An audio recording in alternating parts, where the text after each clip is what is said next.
dessa história linda que é o rádio, que há 100 anos atrás o Guglielmo Marconi deu essa alegria para a gente, embora tenha alguma contradição, porque ele levou a fama, né? Mas antes disso aí, muita gente reivindicou essa patente, né? Até um norte-americano fez isso aí e levou anos para poder o juiz determinar que realmente o Guilherme, que para nós aqui brasileiros é Guilherme Marconi, né? Que era de Roma. E ele era? Ele era um cientista? Ele era um físico. Físico, tá. Mas de 100 anos para cá, antes, o Saulo sabe muito bem disso, que teve também outras pessoas, outros médicos, cientistas da época que reivindicaram. E um deles, o primeiro inventor do rádio do mundo, foi um brasileiro. Foi um brasileiro. Era um padre lá do Rio Grande do Sul. O nome dele, deixa eu ver se eu marquei aqui, o nome dele, Roberto Landel de Moura. Ele simplesmente morou aqui em Botucatu. Landel, né? Landel, isso. Morou aqui em Botucatu e fez a primeira transmissão aqui para São Paulo. A primeira transmissão não foi em 1923? Isso daí, a primeira transmissão. No Brasil, né? No Brasil. Mas, na realidade, muitos antes fizeram essa reivindicação. Um deles foi o padre. Por quê? Ele não ficou com esse título, com essa patente. Porque, na época, ele não tinha condição financeira de patentear essa marca tão importante que é 100 anos de rádio, né? Então, ele teve essa proeza e aqui, pertinho, São Paulo, Botucatu, né? Fez a primeira transmissão e depois aí vieram os artistas em 1927, né? Aí no Rio de Janeiro, lá no Corcovado, teve a primeira transmissão aqui no Brasil, que foi justamente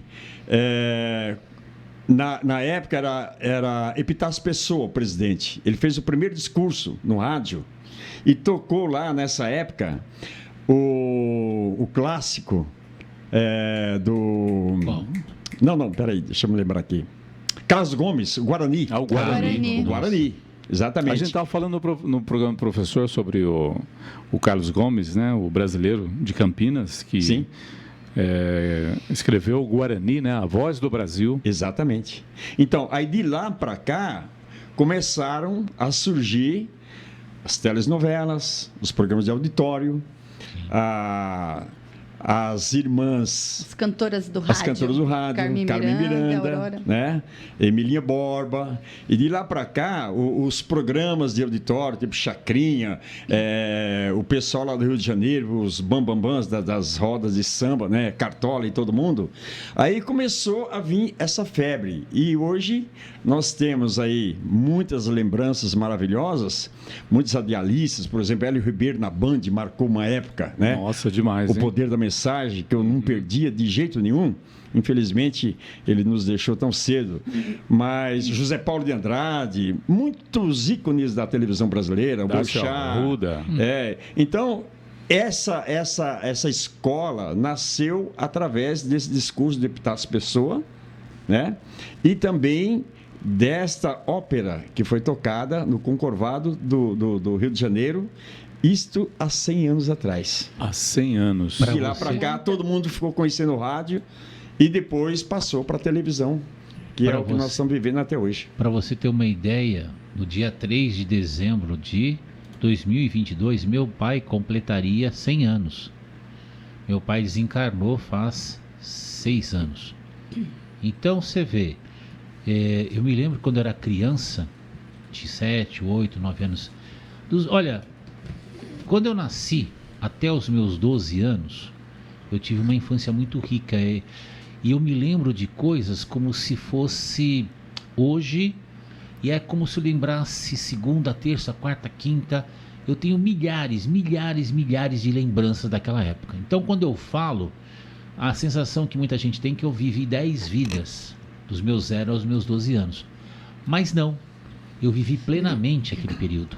E eu me lembro que meu pai tinha um Fusquinha, a gente levantava às 5h30, 6 horas da manhã, em Eldorado, Sete Praias, um bairro aqui de Diadema, e ele levantava, a gente levantava, tomava o café da manhã, ele fazia uns pão torrado no fogão a lenha. Delícia, Era uma gostoso, né, delícia, lembra? era uma delícia. E tinha um fogãozinho a gás, mas a gente usava fogão a lenha, era muito legal. E aí que a gente botava lá o Fusquinha para esquentar. E aí ligava na Rádio Eldorado. E eu ficava ouvindo a vozeirão do locutor, adorava aquele momento, enquanto o Fusquinha estava aquecendo, aí minha mãe chegava, entrava no carro, eu atrás, e a gente ia para a escola, Grupo Escolar de Eldorado. Então, o rádio, gente, ele nunca vai morrer. Pode mudar a tecnologia, pode mudar o meio físico. Hoje a gente faz rádio pela internet, mas o rádio nunca vai mudar, nunca vai morrer. E você vê o rádio hoje, com essas câmeras, com essas lives, tá dando um show nas televisões. Tá derrubando a televisão. Por quê? Porque o rádio é paixão, gente. Rádio é emoção. Rádio Deixa eu lembrar então aqui. Estou emocionado. A gente falou aqui do Guarani, eu quero lembrar. A Daiane nem lembra disso, né? Ela Não? Da Voz do Ela era Brasil, da novinha. música da Voz do Brasil? Lembra? Voz do Brasil. Uhum. É essa aqui, ó. A Voz do Brasil. Que Fala teve aí. Em 3 Brasília. modificações Teve. nesses programas de A Voz do Brasil. Vixe, Isso é Arrepia. emoção demais. É emoção. Mexe. Que obra de arte isso, hein? E olha a importância que teve o rádio em 1917, a Primeira Guerra Mundial. Ah, é. Eles se comunicavam. Aham. Sim, Né? sim. Lembra do câmbio? Era tudo na base do câmbio mesmo. É. Né? Primeira Guerra Mundial, 1917, foi muito útil. É que nem o Fusquinha, que os alemães inventaram, porque Fusquinha era mais ou menos a manivela e a água, né? Não precisava de água. Não, o Fusca na Segunda Aliás, Guerra não precisava de água, exatamente. É. Na Segunda Guerra o Fusca não precisava de água. Exatamente. Impressionante. Então tem essa importância também na guerra. Eles se comunicavam através das ondas, que são três valores, né? Que é a onda média, né? E também o telegrafo, né? Por isso o telegrafo, na guerra eles telegrafavam. Tinha lá o Em código 1917 tinha um código lá e eles se comunicavam muito através da rádio. E justamente no dia 7 de setembro, há 100 anos atrás, que foi introduzido oficialmente o rádio aqui no Brasil. 100 anos de independência, o rádio chegou junto. Hoje estamos com 200 anos de independência e 100 anos de rádio, com tanto sucesso, com tantos talentos que já passaram por Que aí. maravilha. E vocês falam e se emocionam, né? Porque Total, lembra agora né, que você falou mesmo, total, Saulo, a rádio nunca vai acabar, né? A rádio. De 5 pessoas, completando 5 pessoas, 3 ainda com toda essa tecnologia que tem hoje, de internet, televisão, tudo e tal, 3 pessoas escutam rádio. Hoje.